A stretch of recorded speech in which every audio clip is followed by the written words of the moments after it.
sight of green algal blooms in water bodies such as this estuary in Cork is one that is very familiar to an awful lot of people in Ireland. We know it comes from there being too many nutrients in the water. We know also that it comes from human sewage being pumped into the seas. But scientists are increasingly pointing to agriculture, particularly dairy and the recent intensification and expansion, as a cause for these green blooms.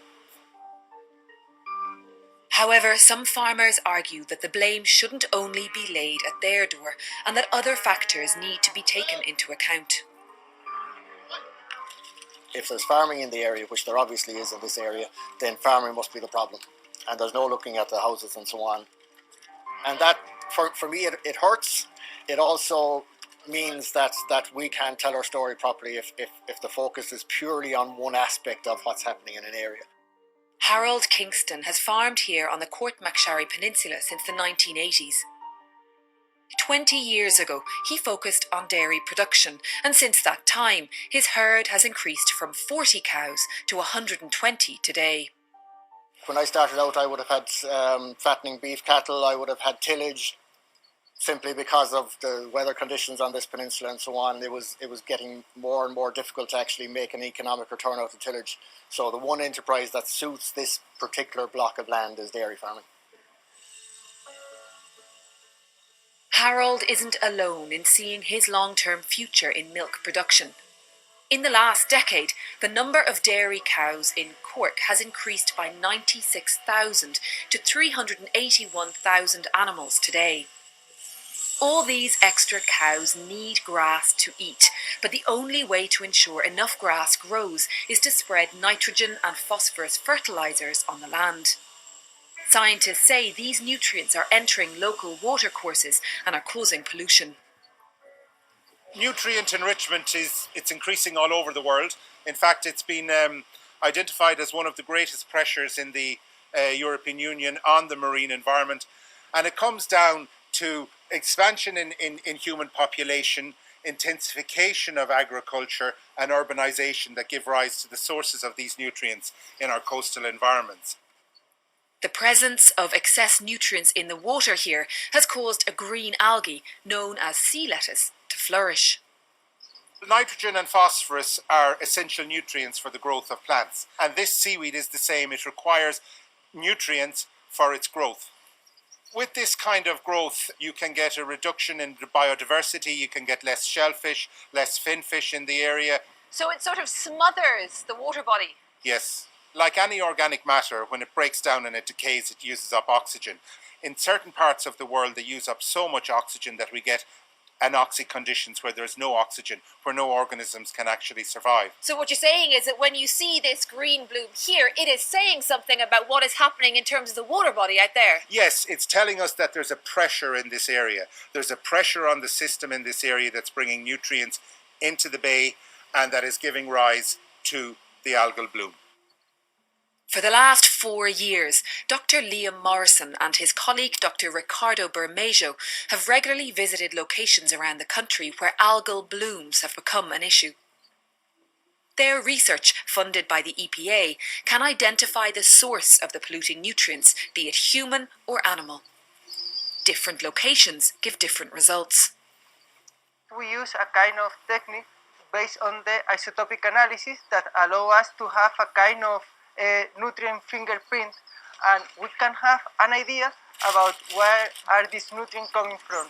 In the case of Tolka in Dublin, these analyses are indicating that is a problem with the wastewaters. In the case of here, Clonakilty, these analyses are pointing out farming. So it is possible to trace back the source of the nutrients to either human sewage or animal waste? Yes, so sometimes it's possible, sometimes not, but in this case that indicates that is agriculture the most likely source. This is one of the most intensive dairy farming areas in the country, and we know the difference between dairy farming and beef farming. We have more dairy cows per hectare than we have beef dry stock. We also know that dairy cows are longer grazing the pasture, and also we know that they excrete more nutrients than dry stock.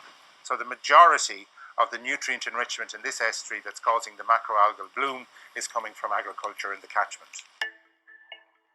Harold Kingston is convinced that part of the problem is the result of inefficient farm practices in the past. He says that even though he's increased the size of his herd, his use of fertilisers has considerably decreased. Of course, I'll agree that it's part of the story. The trouble is that in most cases, it's not seen as part of the story, it's seen as the story. When I would have started out and we didn't have as much knowledge of managing of nutrients, there would have been excess nutrients getting into groundwater, into water and so on. There's what's known as a lag time. From nutrients filtering through the soil, especially the type of free draining soils that are in this area, it can take up to 20 years for those nutrients to actually get into the groundwater and from there into the stream. I'm using about 2/3 of the nitrogen now as what I would have back then, and aiming to go farther. And I'm growing an awful lot more grass now than I would have grown back then as well. Scientists believe that there are ways to reverse the damage that's been done both here and in other coastal areas.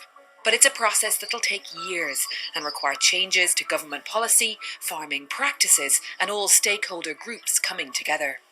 We have to look at more sustainable management practices, and we'll have to look at reducing the nutrient load into these estuaries. Even if the nutrient load was to be reduced tomorrow, there's still a reservoir of nutrients in the sediments that will continue the bloom for some time to come. We can look at setting up buffer zones, where we have a buffer zone along streams, along where inputs or where nutrient inputs are coming in, whether it's the growing of plants or trees or organisms that will absorb the nutrients from the soil. So in terms of remedying it, nutrients are the first step, taking the nutrients away. It's the main step.